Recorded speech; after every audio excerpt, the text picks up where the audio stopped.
One voice. You know, when we move, we will require everybody to be behind the banners. Everybody has to be behind the banners. Everybody behind. One voice. That you are here today. Give yourself 3 gosa. First thing, you have conquered fear. Irrespective of the pain and penury in this country, you took a stand with your voice. Gosa to you. This is Nigeria 2017. 98% of us do not eat what we want. We eat what we see. That must stop. The government know what they need to do to make our citizenship reasonable. They refuse to do it. Boko Haram member can be amongst us, we cannot know. Boko Haram member can be arrested for anything on the road, taken to a police station they cannot even identify, because we don't even have a database. Look at all the roads on all the cities, urban, rural areas. They cannot even encourage agriculture. We are hungry in this country. We cannot vote people in power and we cannot stop. You can't ask for a vote and ask us to keep quiet. It is not going to work again. They should reduce all the expensive lifestyle in government. It is too much. We need them to do things the right way. They should pass law. Look at the Nigerian police force. They pay for their school uniform. The uniform. They pay for their house rent. They pay even to buy fuel in the cars. At the end of the day, you want them to secure us. How can they fight corruption when the police station is in darkness? 2 candles in the police station. One in statement room, one in DPO's office. How can you fight corruption?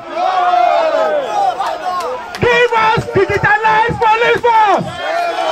We are not animals. Police should treat us like human beings. Equip them, encourage them, sensitize them, motivate them. One voice, Nigeria. Michael Liam, I'm a filmmaker. My name is Michael Liam, I'm a filmmaker. So, why do you think it is justifiable that this protest is not more? Nigeria! Well, the protest is holding as far as I'm concerned, irrespective of two-faced stance.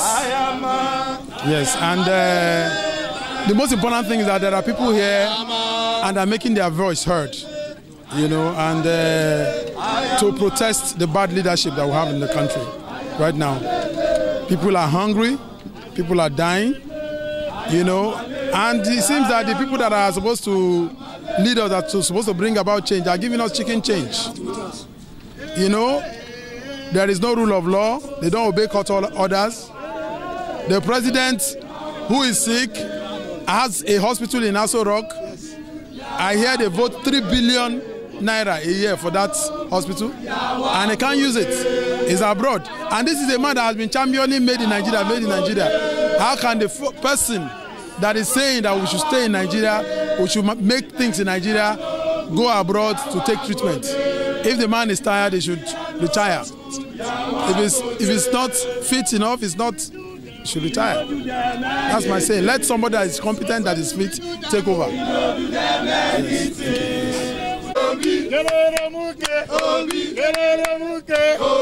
One voice of the greatest Nigerian people. One voice. One voice. I stand with Nigeria. One voice. Stand with Nigeria. How many of you are standing where? One voice. Stand with Nigeria. One voice. Stand with Nigeria. No, repetition is the mother of deep and lasting impression. So when you continue to repeat a thing, it is likely that you are not going to forget it in a while.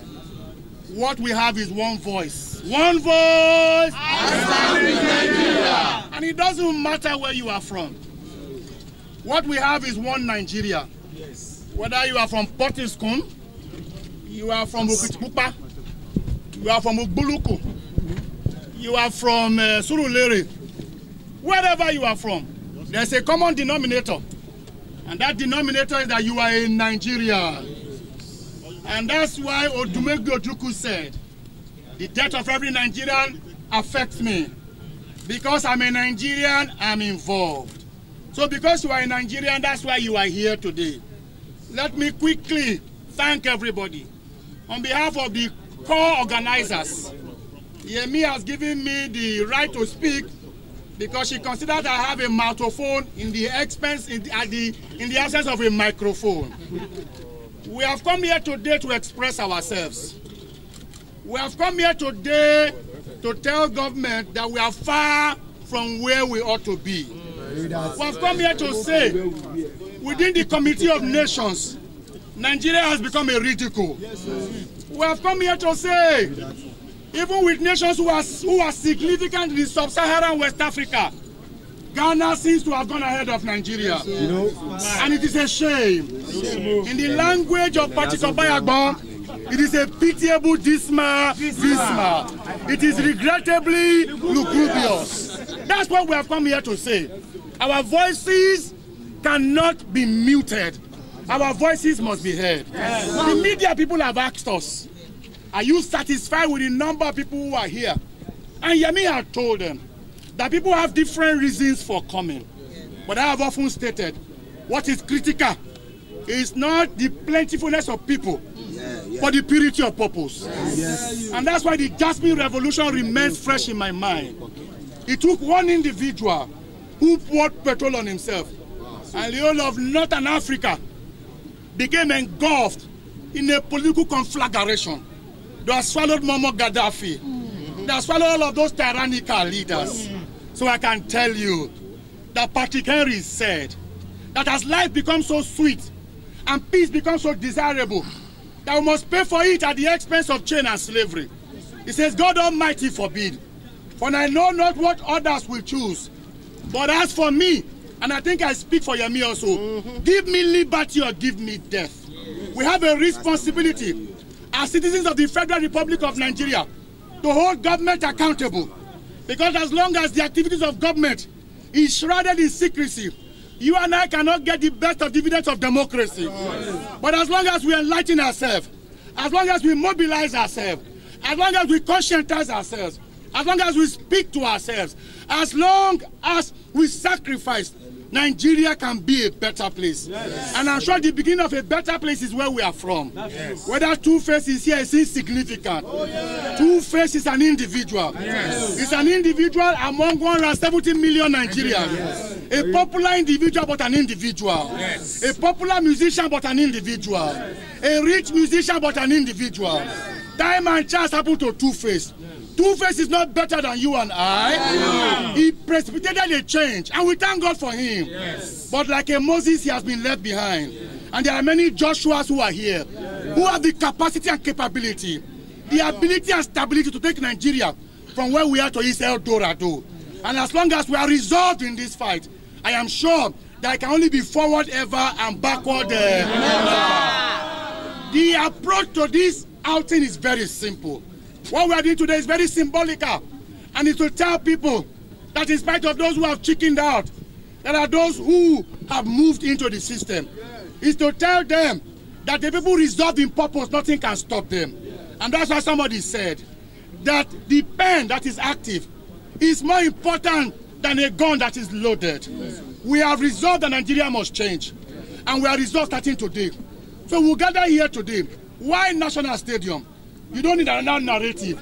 When you look at the National Stadium, it is in shambles. That tells you the state of Nigeria. We will move from here and go to the National Theatre. There's another national icon, national symbol that is in shambles. So, according to Paul, according to the Bible, he said, what more shall we say of these things? If this one is in shambles, if that one is in shambles, if the roads are in shambles, if students cannot get jobs after they graduate. When my father graduated, he got a job, he got a car, he even got a wife, all of them through government. Today, he got a wife. So, I mean, So the point I'm trying to make is the fact that when they graduated, everything was made available to them. Yes. That Nigeria doesn't exist for us today again, and we must demand for it. When we went out to vote, we went out to vote on certain basic promises. Our demands are not very plenty here today. We're talking about the fact that electricity must be made available. We're talking about the fact that government must be transparent. We must know who gets what. We must know how they get what, and we must know what has been spent for. When government becomes transparent, you and I are at a better position to get the back end of the dividends of democracy. So we'll move from here today, ably led by our sister, who looks rather, as it were, lanky outside, but who is very loaded in the inside. We'll move from here to the National Theatre. A couple of speeches will be made. I'm sure that the press will make the best of what they can make of it. And when we leave here today, we can come out with one resolve. It's the fact that we gathered. It's the fact that we spoke. It's the fact that we moved into the street. It's the fact that the press was here. It's the fact that the police were here. And in spite of their presence, we still moved. It's the fact that in spite of those that moved out, those of us who are here resolved. That is what is important. It's the fact that today, come the 6th of February, a date with destiny, we came, we saw, and we did conquer. I will allow Yemi, even though I think she can manage it, to say a few things. We have a vehicle that has something, I'm sure, a bit bigger than this. Okay, it's already here. There's a mobile truck in it. We will give it to, there are marshals here that will follow direction. Please, let me state that this is a peaceful protest. Let me state again, this is a peaceful protest. For the avoidance of doubt, let me state one more time that this is a peaceful protest. The important thing is the fact that those who raised the alarm that people are coming to hijack this process, they can be proved to be liars. Yes. And that's why we must behave ourselves. That's why we must coordinate ourselves. There's a leadership, not because leadership is better, but leadership is for accountability. Yes. Today, it is those of us who are on this side. Tomorrow, it can be those of you who are on this side. So please follow instructions so that we can start well and end well. I will step aside for our guy at the top, Yemi, to say a few things to us. Thank you very much. Akone Ramin is my name. I'm the founder and leader of Awake Nigeria movement. Yeah, I commend the initiator of this event. The musician, even though he's not here with us today, but he has already created the awareness. But at the same time, all the messages we are carrying today, or the placards, might be directing at deaf and dumb leaders. These people are not in power for the people of this country. They are doing their lucrative business. Because in Nigeria today, before you can go into politics, you must have billions of naira. So they are investing their money. And when they get to power, they recoup their money, and loot the treasury empty. And they see all the goodies emanating from government activities as part of the profit on their investment. And that is why nothing will work in this country. Because my children, your children cannot get employment in civil service anymore. And it is only the children of the politicians. So I'm now telling our youth that the solution to Nigeria problem is to stop money-backed political system and to be replaced with what we call collective sponsorship of candidate to position of authority, whereby people will come together in large number, put small money together, begin to pick among themselves, and help that money to help them to power. Without that, nobody can change this bad leadership we are facing in this country. Though I commend the effort of the organizers, but at the same time, after today, they should go and wear their thinking cap. You people, you younger people can take over power. It's very simple. Just contribute 20 naira for 1 year, which is 7,003. And every local government, make sure you're up to 5,000 people. 7,003 multiplied by 5,000 is 36,500,000 naira. That is more than enough to pick one among yourself and help him to power with a solid agreement between you and him. He must not relocate from where he's living when you put him in power. His children must not attend private school because you put your own money together. It's 7,000, 3,000 or 5,000 people per local government that you put together. That is the only solution. That is when you'll be able to put them on their toes to serve you. What we are doing today is commendable, but we are directing it to deaf and dumb leaders. So let's stop at that. If you want to know more about me, you can Google my name. I'm Akani Romini. You will have all the concepts there. Thank you.